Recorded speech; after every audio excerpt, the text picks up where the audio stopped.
GSM 24 के आज team हम महालक्ष्मी चार रास्ता डॉक्टर श्री के पास मुलाकात के लिए आए हुए हैं और आज उनसे पूछते हैं कि कोरोना वायरस जो महाबीमारी फैली हुई है उसके बारे में अपने चर्चा कर रहे हैं। शुभ नाम और का विषय जी, my name is doctor Shakeel वडालीवाला।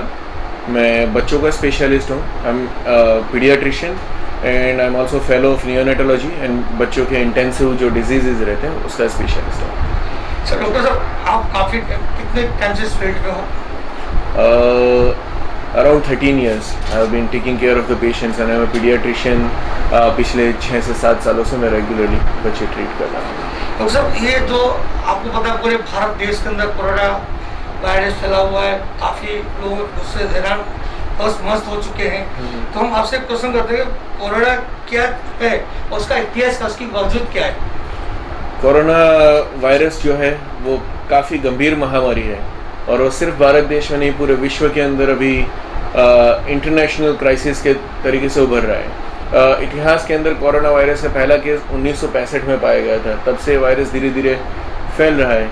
Corona virus ज़रूरी नहीं है कि जिसको भी होता है वो सीरियस ही हो।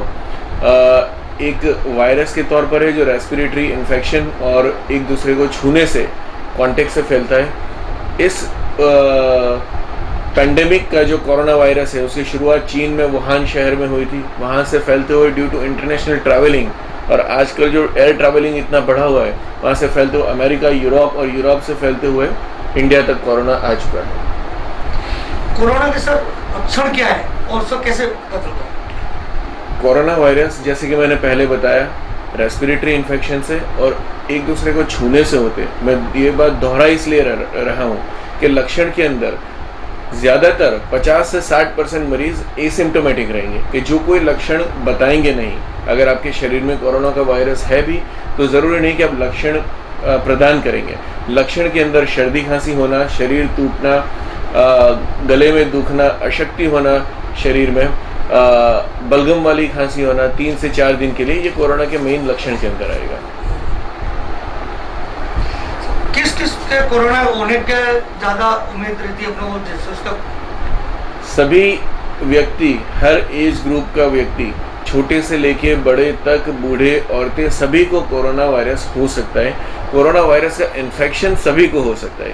कोरोना वायरस सीरियस रोग के प्रति सशक्त लोगों में भी हो सकता है। ज़्यादा खतरा जो 60 प्लस अपने सीनियर सिटीजन्स हैं उनको और छोटे बच्चों को जिसकी इम्यूनिटी काफ़ी वीक है उनको ज़्यादा खतरा रह सकता है। जैसे कि कोरोना वायरस जो है अमुक माइनर बच्चों को भी होता है, सर इसके कुछ क्षण होते हैं कि ऐसे अपने बच्चों को असर होता है? क्या जी? कोरोना जो माइनर बच्चे जो होते हैं 2 महीने 3 महीने या माँ के पेट में होता है उसको कोरोना का असर था, एक केस आया, उसके विषय में आप कैसे बताओगे सर? आपको प्रजा को क्या संदेश दोगे? प्रजा को मुझे मेन संदेश ये देना है कि सबसे ज़रूरी चीज़ समझने की ये है कि कोरोना 50 to 60% केसेस के अंदर एसिम्टोमेटिक हो सकता है, जो अभी के लिए काफ़ी ज़रूरी है। अगर आप एसिम्टोमेटिक हो, आपको कोरोना का इन्फेक्शन हुआ है तो आपको शायद कुछ ना हो, पर आपके घर के अंदर जो बुजुर्ग है, आपके घर के अंदर जो बच्चे हैं वो सीरियस फेज में जा सकते हैं और उनके अंदर काफ़ी दिक्कतें कोरोना पैदा कर सकता है। इसीलिए आपको ये मान के चलना है कि हम खुद भी बुजुर्ग हैं, हमारी भी इम्यूनिटी लो है, तो अपने लिए नहीं तो समाज के लिए, लोगों के लिए कोरोना से काफ़ी चेतते रहना है, सारे प्रिकॉशन लेने हैं और ये चीज़ें काफ़ी ज़रूरी है फॉलो करने के लिए। बच्चों में कई बार जो सामान्य सर्दी खांसी वाले लक्षण पाए जाते हैं वो कोरोना के अंदर हो सकते हैं, जो काफ़ी जल्दी बिगड़ते, वो वक्त नहीं देता, 2-3 दिन में बच्चा काफ़ी सीरियस हो जाता है। तो कोई भी लक्षण जो भी आते हैं, सर्दी खांसी बुखार, सारे सीरियसली लेने, जल्द से जल्द अपने डॉक्टर को कांटेक्ट करना है। अगर किसी को कोरोना हो जाए तो उसके लिए क्या उपाय?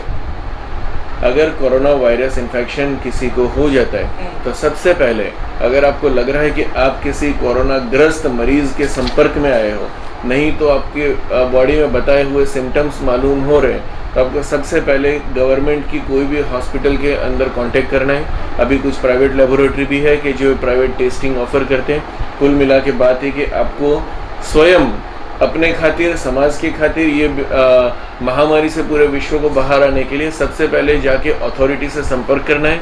कोरोना का जो निदान रहता है कोरोना के निदान के लिए जाना है, स्वैब टेस्ट करके रहता है, वो लोग गले में से सैंपल निकालेंगे, वो सैंपल देना है, और कोरोना अगर पॉजिटिव आता है तो एज पर द ट्रीटमेंट, कि उसके सिम्टोमेटिक ट्रीटमेंट होते हैं, कोई स्पेसिफिक मेडिसिन कोरोना के लिए नहीं रहती है, पर जो सिम्टोमेटिक ट्रीटमेंट जिस तरह से बॉडी रिस्पॉन्स दे रहा है वो चलती है। पूरा सहकार दे के गवर्नमेंट को, ऑफिशियल्स को, डॉक्टर को अपनी ट्रीटमेंट करवानी है। अगर कोरोनाग्रस्त व्यक्ति के संपर्क में आप आए हो तो 14 दिनों के लिए अपने आप को क्वारंटाइन करना है, अच्छे से खाना पीना खाना है, इम्यूनिटी अपनी मेंटेन रखनी है। इम्यूनिटी मेंटेनेंस के लिए जो फ्रूट जूसेस है, विटामिन सी वाली चीज़ें हैं, ड्राई फ्रूट्स वगैरह है, उसका सेवन ज़्यादा करना है, बहुत सारा लिक्विड पीना है, शरीर में शक्ति बनाए रखनी है।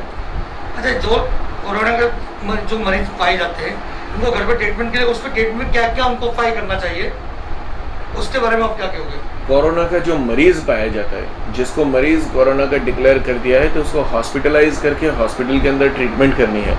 जो बंदे कोरोना के, आपका जो क्वेश्चन है कि जो बंदे कोरोना के पेशेंट के संपर्क में आए हैं उसको घर के अंदर होम क्वारंटाइन करना है। क्वारंटाइन के अंदर सोशल डिस्टेंसिंग सबसे ज़रूरी चीज़ है, सोशल डिस्टेंस मेंटेन करना है, घर के सभ्यों से भी कम से कम 1 मीटर की दूरी बनाए रखनी है, और उपाय के अंदर अच्छे से खाना पीना खाना है। आप नाश ले सकते हो घरेलू उपचार के अंदर, कि कपूर वगैरह जो होता है मिक्स करके, जो घर पर बाफ लेते हैं पानी से, वो नेबुलाइजेशन, इनहेलेशन क्वाइट हेल्पफुल रहता है, वो रूटीन बेस पर करना चाहिए। और सबसे ज़रूरी चीज़ मैं वही दोहराऊंगा कि विटामिन सी युक्त चीज़ें जो है खाने पीने के सेवन में इंक्लूड करें, अच्छे से खाना पीना खाएं, क्योंकि जो हमारे शरीर को पोषण मिलेगा, रोग प्रतिकारक शक्ति उससे बढ़ेगी। This is the simplest thing, और यही हमें करना है।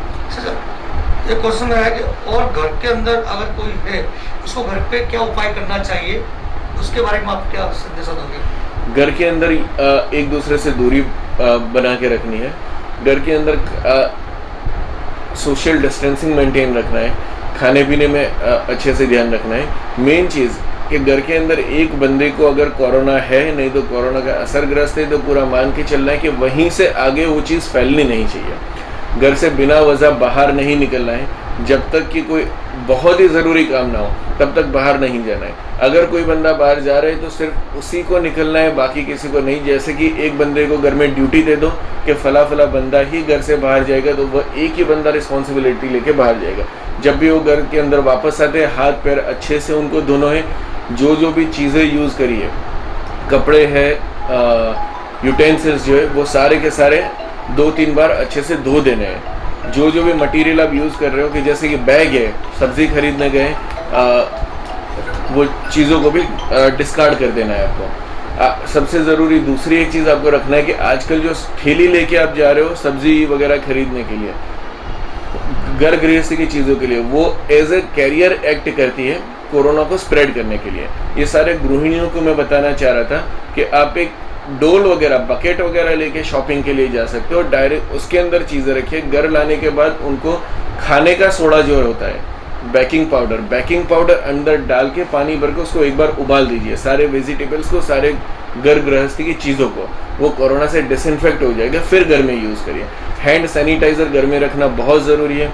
हर कुछ अंतर पर 2 या 3 घंटों पर हैंड सैनिटाइज़र यूज़ करिए। हाथ को बार बार धोना साबुन से, वो अत्यंत ज़रूरी रहेगा।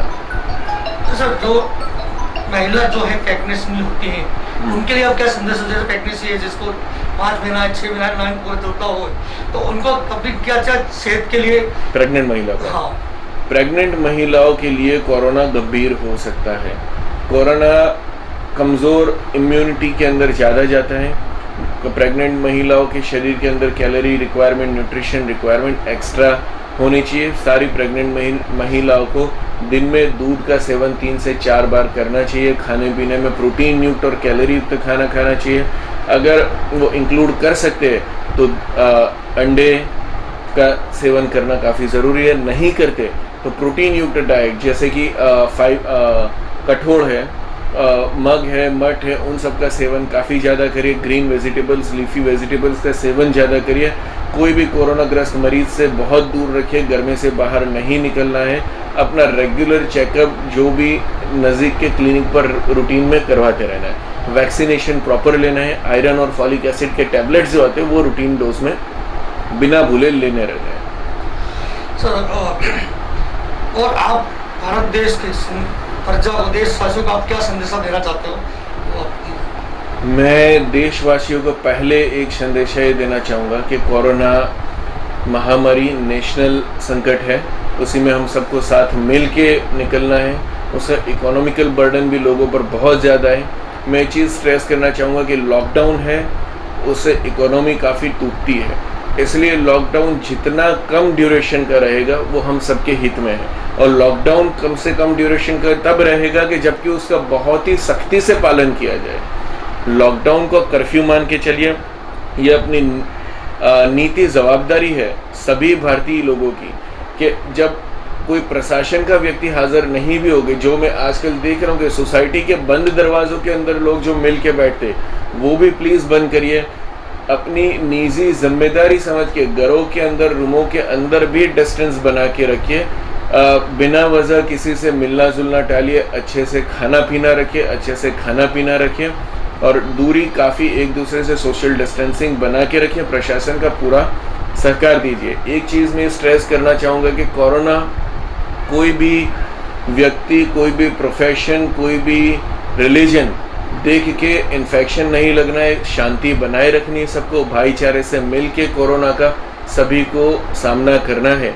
जिस जिस इलाकों के अंदर रेड अलर्ट जाहिर किया गया वहाँ पर बिल्कुल ही नहीं जाना है, बिना वजह घर में से नहीं निकलना है।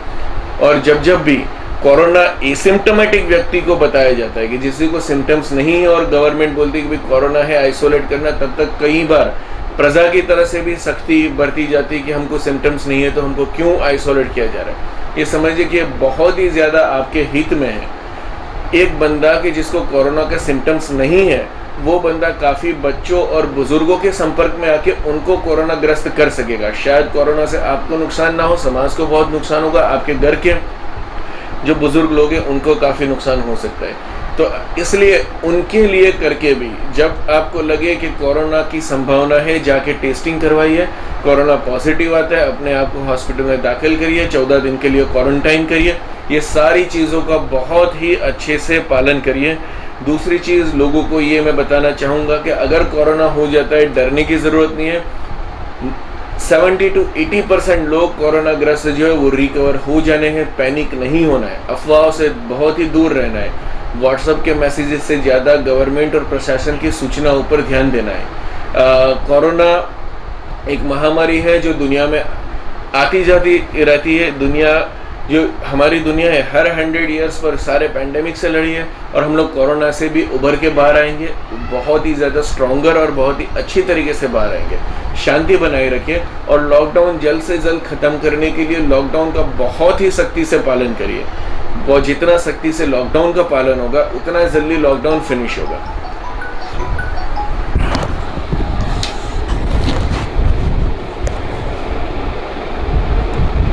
आज हम यहाँ पे महालक्ष्मी आचार्य पे आए, डॉक्टर श्री को मिले और प्रजा के उद्देश्य में उन्हें बताया गया कैसा उपाय करना चाहिए, कैसे उसके हर अलग अलग जुदी प्रकार का उन्हें उपाय बताए हुए हैं। कैमरा आरिफ के साथ मुकेश शर्मा, GSM 24 अहमदाबाद।